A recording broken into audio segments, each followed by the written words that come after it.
Kā tev tas patīk?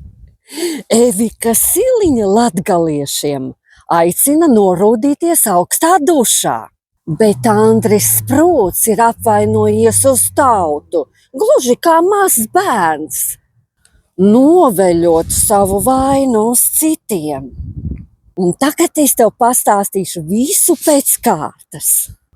Ministru prezidente Evika Siliņa nav apmierināta, ka šūnu apraides ziņojums par dronu incidentu naftas produktu uzglabāšanas objektā Rēzeknē tika izsūtīts tikai pēc tam, kad tas viss jau ir noticis.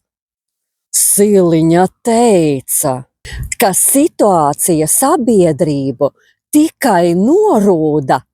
Turklāt sabiedrībai tādās situācijās ir jāsako oficiālajam informācijas avotam, nevis kā tauta to dara sociālajos tīklos.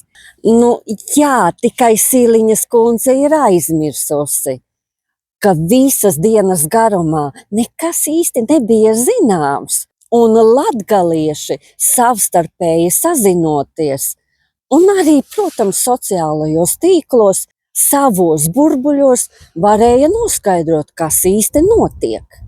Piemēram, mana draudzene dzīvo Latgalē. Viņa man zvana un stāsta. Zini, stikli noribēja tā, ka es domāju, kas tad ir noticis. Vai karš sācies Latvijā? Turklāt viņa ironizēja. Teica, redziet, ir aicinājums vairāku stundu laikā, ka no mājas nekur nevajag iziet, slēpties kaut kur pagrabā vai kā. Bet jautājums, ja tādu pagraba, piemēram, mājā nav. Un otrs jautājums, tu šodien darbā neiesi. Vai arī nokavēsi darbu. Kurš tev apmaksās algu? Skaties, lai tev pēc tam neizdzen uz ielas. Kurš par to atbildēs? Valsts? Aizsardzības ministrs, jau bijušais Andris Sprūts, atzina, citēju, šūnu apraide tiek iedarbināta apkopojot zināmu informācijas kopumu. Pēc viņa prāt ir daudz informācijas katru nakti, taču diez vai šūnu apraide būtu jāiedarbina katru minūti.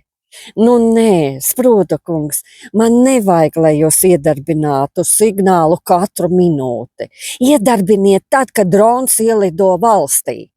Bet vēl labāk, tad, kad drons šķērso robežu, Sprūta kungs, notrieciet. Un miers, un nevajadzēs nekādas apraides. Nevajadzēs nekādus signālus, nevajadzēs biedēt ne bērnus, ne suņus, ne kaķus, ne sīklopus, ne lielopus. Esiet tik laipni, un būs miers mājās, jums un mums. Un tālāk Sprūts teica tā, citēju, droni ir jānotriec, tā ir vispirms bruņoto spēku vadītāja. Un mana kā politiskā vadītāja atbildība. Redzi kā, vispirms mēs noveļam atbildību uz nacionāliem bruņotiem spēkiem. Viņš saka, vispirms bruņotie spēki, ja? Un redziet, ir tāds raidījums Nacionālā drošība, kurā militāri personas Latvijā spriež par procesiem Latvijā un ārvalstīs. Un bijušais Nacionālo bruņoto spēku komandieris Juris Maklakova kungs teica tā, ka nekādas pašdarbības. Mēs saņemam komandu no ministra. Vispirms atbildību nes politiķi.